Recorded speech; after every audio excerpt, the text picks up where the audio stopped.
जय श्री राम, जय श्री कृष्ण। एक बार की बात है, विश्वामित्र जी के यहाँ वशिष्ठ जी आए। विश्वामित्र जी ने आतिथ्य सत्कार किया और 1 सहस्त्र वर्ष तपस्या का फल उनको दिया। कुछ समय बीतने के बाद वशिष्ठ जी के यहाँ विश्वामित्र जी आए।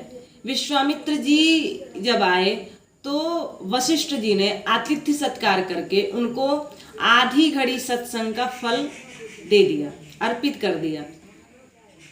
विश्वामित्र जी कहे कि जब आप हमारे यहाँ अतिथि बनकर आए थे तो हम 1 सहस्त्र वर्ष तपस्या का फल आपको दिए और आप हमको आधी घड़ी सत्संग का फल दे रहे हैं, ये तुच्छ मालूम पड़ता है।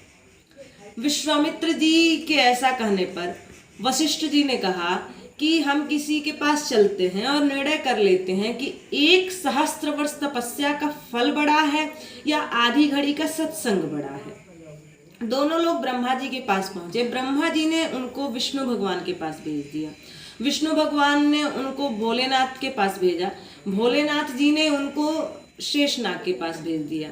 शेषनाग ने कहा कि मैंने तो पृथ्वी को धारण किया है, इस पृथ्वी को यदि कोई धारण कर ले तो मैं स्पष्ट निर्णय सुना सकता हूँ।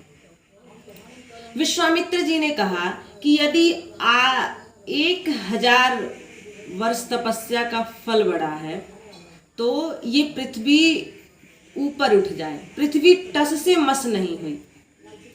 विश्वामित्र जी ने जब इतना कह दिया तो पृथ्वी टस से मस नहीं हुई।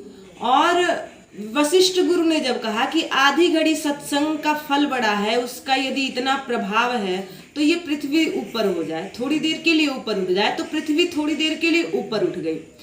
और इससे ये पता चल गया विश्वामित्र गुरु जी को भी कि आधी घड़ी सत्संग का फल की महिमा कितनी है।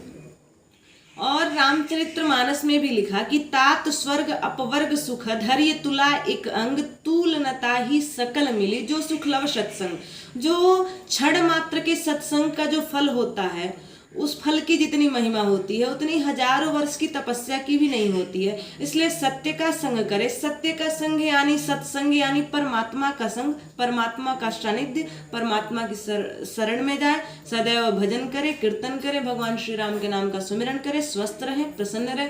जय श्री राम, जय श्री कृष्ण।